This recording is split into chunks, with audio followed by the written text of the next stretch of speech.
Hello दोस्तों, आज हम पढ़ेंगे गंगा नदी तंत्र।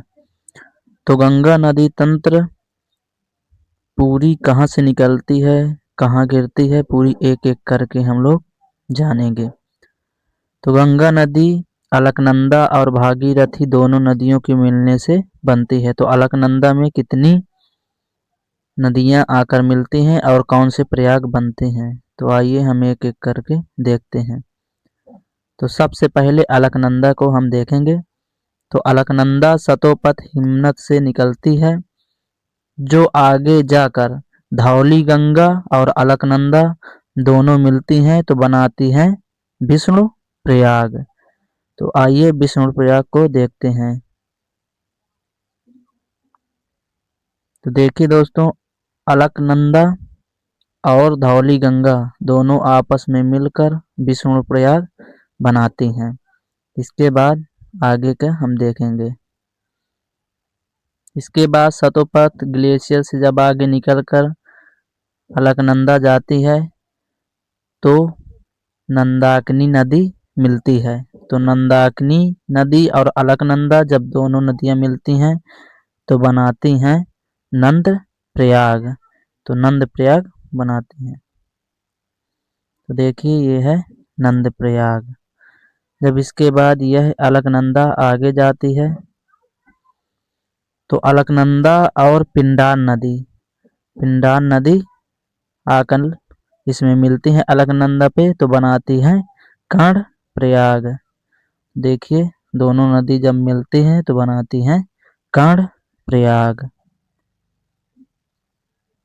इसके बाद केदारनाथ से मंदाकिनी नदी निकलती है और मंदाकिनी और अलकनंदा दोनों जब मिलती हैं तो बनाती हैं रुद्र प्रयाग। देखिए दोस्तों, ये बनाती है रुद्र प्रयाग। दोनों नदी आपस में मिलकर रुद्र प्रयाग बनाती हैं। रुद्रप्रयाग बनाने के बाद इसके बाद हमारी इधर से गंगोत्री ग्लेशियर से निकलती है हमारी भागीरथी। तो भागीरथी जाकर और उधर से अलकनंदा नदी आती है तो बनाती हैं देव प्रयाग।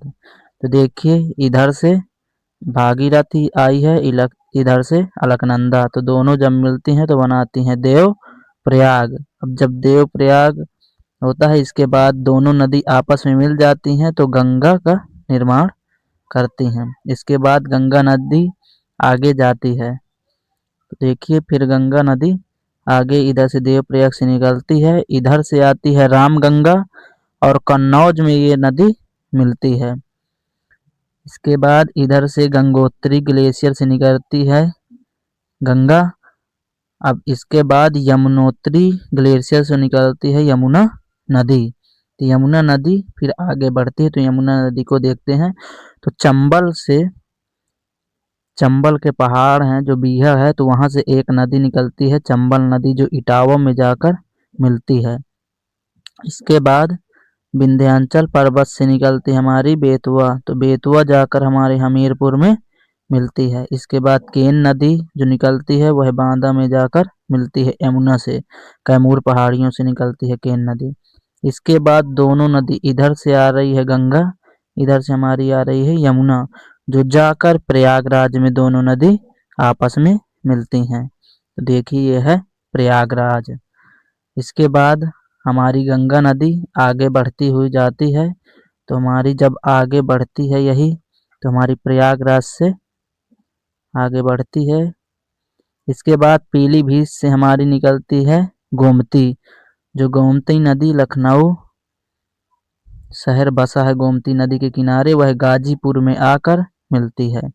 इसके बाद गंगा आगे जाती है, इधर नेपाल से आती है काली नदी और कर्णाली, तो दोनों जब आती हैं तो वह मिलती है हमारी छपरा पर। इसके बाद इधर अमरकंटक से हमारी निकलती है सोन नदी, तो सोन नदी जाकर पटना में हमारी मिलती है। इसके बाद गंगा नदी फिर आगे बढ़ती हुई जाती है तो गंडक नदी हमारी जो है वह सोनपुर में मिलती है। इसके बाद कोसी नदी हमारी कुर्सेला में मिलती है। इसके बाद गंगा की आखिरी सहायक जो नदी है वह है महानंदा है। हमारी कौन सी है? महानंदा। जो फरक्का बैराज से हमारी गंगा अंदर घुसती है बांग्लादेश पर। तो बांग्लादेश पर फिर इधर से एक छोटा नागपुर से हमारी नदी निकलती है दामोदर नदी। दामोदर नदी इस हुगली नदी पर मिलती है और हुगली नदी जाकर कहाँ मिलती है, फरक्का बैराज पर मिलती है गंगा नदी पर। इसके बाद यह नदी आगे बढ़ती हुई जाती है बांग्लादेश। बांग्लादेश में इसको कौन से नाम से जानते हैं हम लोग, पद्मा नाम से। इसके बाद जमुना नदी हमारी आती है, जमुना नदी को हम बोलते हैं ब्रह्मपुत्र। जो भारत में ब्रह्मपुत्र बोली जाती है और हमारे जो बांग्लादेश में है इसे जमुना बोलते हैं। उधर से आती है मेघना और तीनों नदी यहाँ पर जाकर मिलती है। तो तीनों नदी जब जाकर मिलती है, फिर जो एक नदी जाती है हमारी मेघना, जो हमारा सुंदरबन का डेल्टा का निर्माण करती है और यह जाकर समुद्र में मिल जाती है। थैंक यू दोस्तों। अगर वीडियो अच्छा लगा हो तो लाइक करिएगा, सब्सक्राइब करिएगा। जय हिंद दोस्तों।